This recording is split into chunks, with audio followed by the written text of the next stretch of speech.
ದುಷ್ಟನ್ನು ಹೇಳ್ತಾನೆ ಏನಂತಂದ್ರೆ, ಅವ್ರ ಪರಿಸ್ಥಿತಿ ಮುಗ್ದೋಯ್ತು, ಅವ್ರ ಪರಿಸ್ಥಿತಿ ಹೀಗೆ ಆಗೋಯ್ತು, ಇನ್ನು ಮುಂದೆ ಅವ್ರ ಮೇಲೆ ಹೇಳಕ್ಕೆ ಸಾಧ್ಯವೇ ಇಲ್ಲ ಅನ್ನೋ ರೀತಿಯಲ್ಲಿ ಅವನೇನ್ ಮಾಡ್ತಾ ಇರ್ತಾನೆ, ಸಂತೋಷ ಪಡ್ತಾ ಇರ್ತಾನೆ. ಅದೇ ರೀತಿಯಾದ ಯೋಚನೆಗಳನ್ನ ಒಳಗಡೆ ಆಗ್ತಾ ಇರ್ತಾನೆ. ನೀನು ಮತ್ತೆ ಏನಾಗಲ್ಲ, ಮೇಲೆ ತೊಳಕ್ ಸಾಧ್ಯವಿಲ್ಲ, ಮತ್ತೆ ನೀನು ಬಲ ಹೊಂದಕ್ಕೆ ಸಾಧ್ಯ ಇಲ್ಲ, ಮತ್ತೆ ಈ ಪರಿಸ್ಥಿತಿನ ದಾಟ್ಲಿಕ್ಕೆ ನಿನ್ನಿಂದ ಸಾಧ್ಯವಿಲ್ಲ, ಮತ್ತೆ ನೀನ್ ಮಾಡ್ಕೊಂಡಿರೋ ಈ ಸಾಲಗಳನ್ನ ತೀರಿಸಲಿಕ್ಕೆ ಸಾಧ್ಯವಿಲ್ಲ, ಮತ್ತೆ ನೀನು ಕುಟುಂಬ ಈ ಕಷ್ಟದಿಂದ ಹೊರಬರ್ಲಿಕ್ಕೆ ಸಾಧ್ಯ ಇಲ್ಲ, ನೀನು ಈ ರೋಗದಿಂದ ನೀನು ಗುಣ ಹೊಂದಲಿಕ್ಕೆ ಸಾಧ್ಯವಿಲ್ಲ, ಅನೇಕ ರೀತಿಯಾಗಿ ಹೇಳ್ತಾ ಇರ್ತಾನೆ. ಆದ್ರೆ ದೇವರ ವಾಕ್ಯ ಹೇಳ್ತದೆ, ನೀತಿವಂತನು ಪರೋಪಕಾರಿಯಾಗಿ ಧರ್ಮ ಕೊಡುವನು. ಅಂದ್ರೆ ನೀತಿವಂತನು, ಯೇಸುವಿನ ರಕ್ತದಿಂದ ತೊಳೆಯಲ್ಪಟ್ಟವನು, ಯೇಸುವಿನ ಮೇಲೆ ಆಧಾರ ಪಟ್ಟಂತ ವ್ಯಕ್ತಿ, ಕುಟುಂಬ, ಅವೆಲ್ಲವುಗಳ ಮೇಲೆ ಜಯಿಸಿ ಎದ್ದು ಬರೋದಕ್ಕೆ ದೇವರು ಕೃಪೆ ಕೊಡ್ತಾನೆ. ಅಲ್ಲೆಲ್ಲೂಯ. ಬಿದ್ದಿರುವಂತ ವ್ಯಕ್ತಿಯನ್ನ ಮತ್ತೆ ದೇವರು ಎತ್ತಿ ನಿಲ್ಲಿಸೋದಕ್ಕೆ ಆತನೇನಾಗಿದ್ದಾನೆ, ಶಕ್ತನಾಗಿದ್ದಾನೆ ಪ್ರೇರೆ. ಹಾಗಾಗಿದ್ದೇನೆ ಇಲ್ಲಿ ವಾಕ್ಯ ಹೇಳ್ತದೆ, ಸಾಲಗಳ ಕುರಿತಾಗಿ ನಾವು ನೋಡ್ತೀವಿ. ಇವತ್ತು ಪ್ರಪಂಚದಲ್ಲಿ ದೇಶವೇ ಸಾಲ ಮಾಡ್ಕೊಂಡು, ನಮ್ಮ ಭಾರತ ದೇಶದಲ್ಲಿ ಎಷ್ಟೋ ಕೋಟಿಗಟ್ಟಲೆ ಸಾಲವಿದೆ.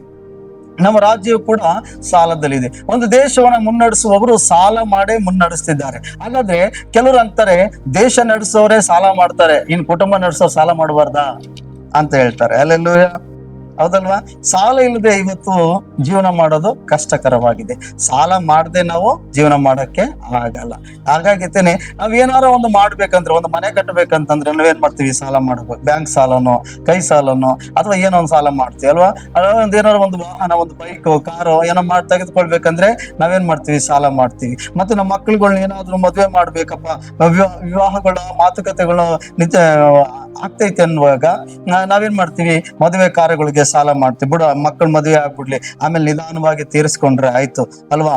ನಾವೀಗ ಅವ್ರ ಮದುವೆ ಮಾಡ್ಬಿಟ್ರೆ ನಾವು ನಿಧಾನವಾಗಿ ಸಾಲನ ತೀರಿಸ್ಕೊಂಡು ಹೋಗ್ಬೋದು, ಹೆಂಗೋ. ಇಲ್ಲ ಅಂತಂದ್ರೆ ಇಷ್ಟು ಹಣ ಎಲ್ಲಿಂದ ತರಬೇಕು ನಾವು ಅಂತ ಹೇಳಿ ನಾವು ಆಲೋಚನೆ ಮಾಡ್ತೀವಿ. ಆದ್ರಿಂದ ವಾಕ್ಯ ಹೇಳ್ತದೆ ಏನಂತಂದ್ರೆ, ಒಬ್ಬ ಮನುಷ್ಯನು ತನ್ನ ಮಕ್ಕಳ ಮದುವೆಗಾಗಿ ಕೂಡ ಸಾಲ ಮಾಡ್ತಾನೆ, ಮನೆ ಕಟ್ಟಲಿಕ್ಕೆ ಸಾಲ ಮಾಡ್ತಾನೆ.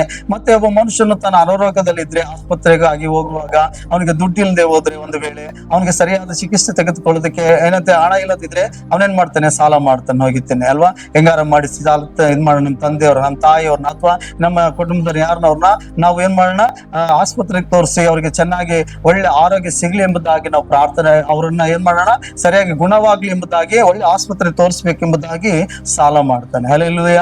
ದುಡ್ಡು ಇಲ್ಲದಿದ್ರೆ ಒಂದು ವೇಳೆ ಈ ರೀತಿಯಾಗಿ ಸಾಲ ಇಲ್ಲದೆ ಯಾವುದು ನಡೆಯಲ್ಲ ಅನ್ನೋ ಒಂದು ಪರಿಸ್ಥಿತಿ ಇವತ್ತು ನಮಗೆ ಏನಾಗ್ಬಿಟ್ಟೈತೆ, ಎದುರಾಗಿದೆ.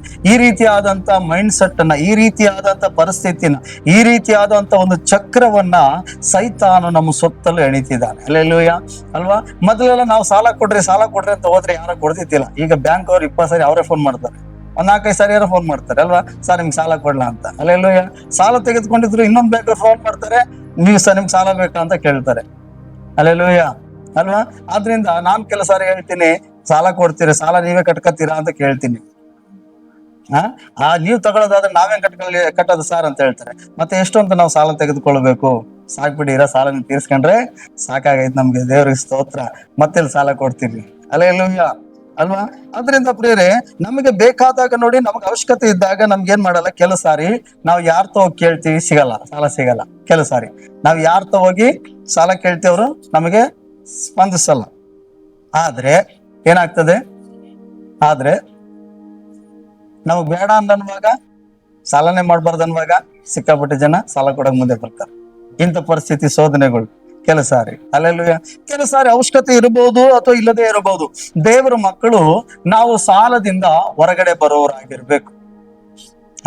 ನಾವು ಸಾಲದಿಂದ ಹೊರಗಡೆ ಬರೋದನ್ನ ಏನಂತೆ ಪ್ರಯತ್ನಿಸ್ಬೇಕು. ಮತ್ತೆ ನಾವು ಸಾಲ ಮಾಡದೆ ಜೀವನ ಮಾಡೋದನ್ನ ಕಲ್ತ್ಕೊಳ್ಬೇಕು.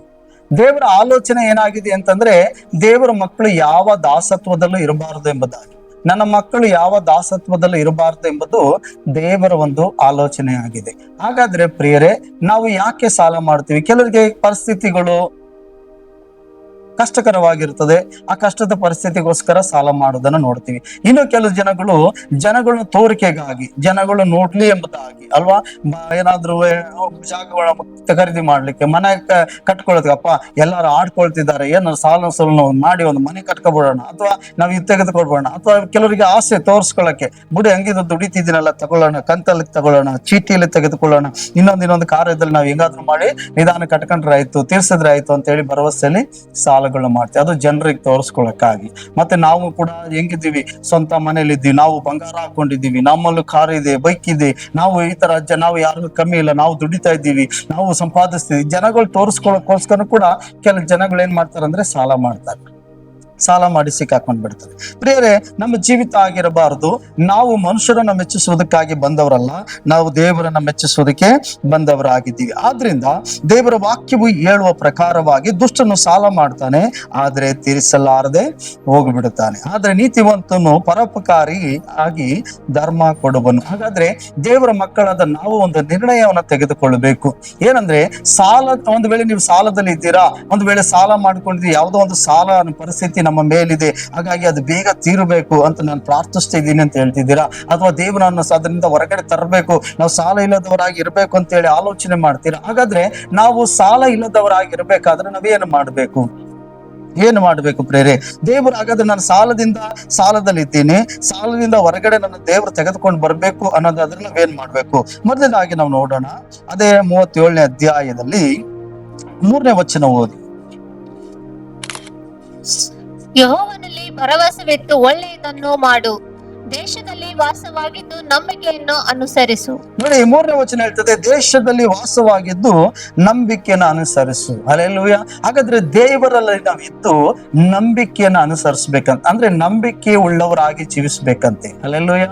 ಹಾಗಾದ್ರೆ ನಾವು ಸಾಲಗಳು ಇರ್ಬೋದು, ಕಣ್ಣೀರು ಇರ್ಬೋದು, ಬಾಧೆಗಳು ಇರ್ಬೋದು, ದೇವರು ಅವುಗಳಿಂದ ಹೊರಗಡೆ ತೆಗೆದುಕೊಂಡು ಬಂದು ದೇವರು ನಮ್ಮನ್ನು ಆಶೀರ್ವದಿಸಬೇಕಾದ್ರೆ ಮೊದಲೇದಾಗಿ ನಾವು ನಂಬಿಕೆ ಉಳ್ಳವರಾಗಿರ್ಬೇಕು, ದೇವರ ಮೇಲೆ ನಾವು ನಂಬಿಕೆ ಉಳ್ಳವರಾಗಿರ್ಬೇಕು. ಹಲ್ಲೆಲೂಯಾ.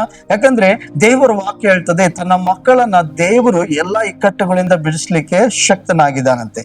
ಆದ್ರಿಂದ ನಾವು ಆತನ ಮೇಲೆ ವಿಶ್ವಾಸವನ್ನು ಇಡಬೇಕು, ಆತನ ವಾಕ್ಯದ ಮೇಲೆ ವಿಶ್ವಾಸನ ಇಡುವುದನ್ನ ಕಲಿಬೇಕು ಪ್ರೇರ. ಆದ್ರಿಂದ ದೇವರ ವಾಕ್ಯ ಹೇಳ್ತದೆ ನಾವೇನ್ ಮಾಡ್ಬೇಕಂತೆ, ಮೊದಲನೇದಾಗಿ ನಂಬಿಕೆಯನ್ನ ಅನುಸರಿಸಬೇಕಂತೆ, ಅಂದ್ರೆ ನಂಬಿಕೆಯಲ್ಲಿ ಇರ್ಬೇಕಂತೆ. ಕೆಲವರು ಹೇಳ್ತಾರೆ, ನಾನು ದೇವರ ಮೇಲೆ ನಂಬಿಕೆ ಇಟ್ಟಿದ್ದೀನಲ್ಲ, ನಾನು ದೇವರನ್ನ ನಂಬಿಲ್ಲ ಅಂದ್ರೆ ನಾವು ಚರ್ಚೆಗೆ ಬರ್ತಿದ್ವಾ, ನಾವು ನಂಬಿದ್ರಿಂದ ತಾನೇ ಈ ತರ ಬರ್ತಾ ಇರೋದು ಹೋಗ್ತಾ ಇರೋದು ಅಂತ ಹೇಳ್ತಾರೆ. ಆತರ ಅಲ್ಲ.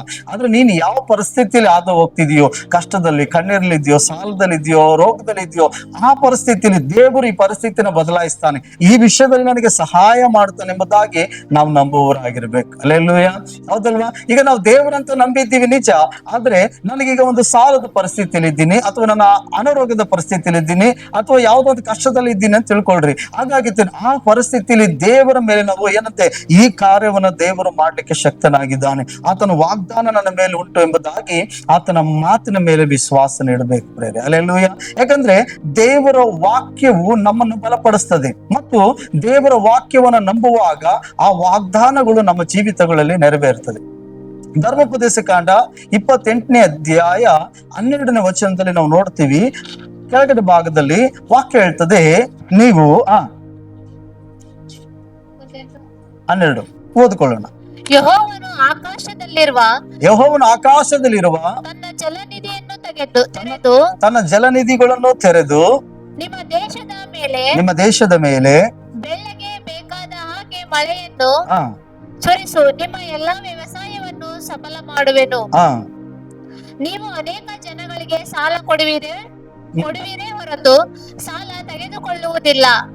ನೋಡಿ, ದೇವರ ವಾಕ್ಯ ಹೇಳ್ತದೆ, ನಾನು ಆಕಾಶದಲ್ಲಿರುವ ಜಲನಿಧಿಗಳನ್ನ ತೆರೆದು ನಿಮ್ಮ ದೇಶದಲ್ಲಿ ಬೆಳೆಗೆ ಬೇಕಾದಷ್ಟು ಮಳೆಯನ್ನು ಸುರಿಸುವೆನು, ಮತ್ತು ನಾನು ನಿಮ್ಮನ್ನು ಸಮೃದ್ಧಿಗೊಳಿಸ್ತೀನಿ, ಮತ್ತೆ ನೀವು ಸಾಲ ಕೊಡುವಿರೇ ಹೊರತು ಸಾಲ ತೆಗೆದುಕೊಳ್ಳುವುದಿಲ್ಲ ಅಂತ ದೇವರ ವಾಗ್ದಾನ ಉಂಟು. ಹಾಗಾದ್ರೆ ದೇವರು ಆಕಾಶದಿಂದ ಮಳೆ ಸುರಿಸಿ ನಮಗೆ ಬಿತ್ತುವಾಗ ನಮಗೆ ಬೀಜಕ್ಕೆ ಬೇಕಾದಷ್ಟು ಹದವಾದ ಮಳೆಯನ್ನು ಕೊಡ್ತಾನೆ. ಆದ್ರೂ ಕೂಡ ರೈತರು ಏನ್ ಮಾಡ್ತಾನೆ, ಸಾಲ ಮಾಡ್ಕೊಳ್ತಾನೆ. ಹಲ್ಲೆಲೂಯಾ. ಹಾಗಾದ್ರೆ ದೇವರ ಉದ್ದೇಶವೇನಾಗಿದೆ, ದೇವರ ಆಲೋಚನೆ ಏನಾಗಿದೆ, ದೇವರು ಯಾಕೆ ಈ ಲೋಕಕ್ಕೆ ಮಳೆಯನ್ನ ಕಳಿಸ್ಕೊಡ್ತಾನೆ ಅಂತಂದ್ರೆ, ಮನುಷ್ಯನು ತಾನು ಬಿತ್ತಿದಂತ ಬೀಜವನ್ನ ಸಮೃದ್ಧಿಗೊಳಿಸ್ಬೇಕು, ಮತ್ತೆ ಅದರಿಂದ ಅವನ ಜೀವಿತ, ಅವನ ಕುಟುಂಬ ಸಮೃದ್ಧಿಯಾಗಿ ಸಮಾಧಾನವಾಗಿರ್ಬೇಕು, ಯಾವ ಕೊರತೆಯೂ ಇರಬಾರದು ಎಂಬುದು ದೇವರ ಒಂದು ಆಲೋಚನೆ. ಆದ್ರಿಂದ ನೋಡಿ, ಒಂದು ವೇಳೆ ಮಳೆ ಕಮ್ಮಿ ಆಯ್ತು ಅಂತಂದ್ರೆ, ಒಂದು ವೇಳೆ ಏನಾದ್ರೂ ಏನಂತೆ ಮಳೆ ಜಾಸ್ತಿ ಆಯ್ತು ಅಂದ್ರೆ, ಒಂದು ವೇಳೆ ಸರಿಯಾಗಿ ಬೆಲೆ ಸಿಗ್ಲಿಲ್ಲ ಅಂದ್ರೆ ರೈತರು ಏನ್ ಮಾಡ್ತಾರೆ, ಸಾಲ ಮಾಡ್ಕೊಳ್ತಾರೆ. ವಾಕ್ಯ ಭಾಗ ಹೇಳ್ತದೆ, ವಾಕ್ಯ ನೋಡಿ, ಆಕಾಶದ ಜಲನಿಧಿಗಳನ್ನು ತೆರೆದು ನಿಮ್ಮ ಬೆಳೆಗೆ ಬೇಕಾದಷ್ಟು ಮಳೆಯನ್ನು ಸುರಿಸುವೆನು, ಮತ್ತು ನೀವು ಸಾಲ ಕೊಡುವಿರೇ ಹೊರತು ಸಾಲವನ್ನ ತೆಗೆದುಕೊಳ್ಳುವುದಿಲ್ಲ ಎಂಬುದಾಗಿ ವಾಗ್ದಾನ ಉಂಟು. ಹಾಗಾದ್ರೆ ನಾವು ಈ ವಾಗ್ದಾನವನ್ನ ನಂಬಬೇಕು. ದೇವರ ವಾಕ್ಯವನ್ನ ಮೇಲೆ ನಂಬಿಕೆ ಇಟ್ಟು, ದೇವರೇ ನಿನ್ನ ವಾಗ್ದಾನ ಉಂಟು, ನಾನು ಎಲ್ಲಾ ಪರಿಸ್ಥಿತಿಗಳಿಂದ ನನ್ನ ಹೊರಗಡೆ ತೆಗೆದುಕೊಂಡು ಬರೋದಕ್ಕೆ ನೀನು ಶಕ್ತನಾಗಿದೆ ಎಂಬುದಾಗಿ ನಾವು ಈ ವಾಗ್ದಾನದ ಮೇಲೆ ನಂಬಿಕೆ ಇಟ್ಟು ಪ್ರಾರ್ಥಿಸುವಾಗ ಖಂಡಿತವಾದ ದೇವರು ನಮಗೆ ಮಾರ್ಗಗಳನ್ನ ಮತ್ತು ಬಾಗಿಲುಗಳನ್ನ ತೆರೆದು ಕೊಡ್ತಾನೆ.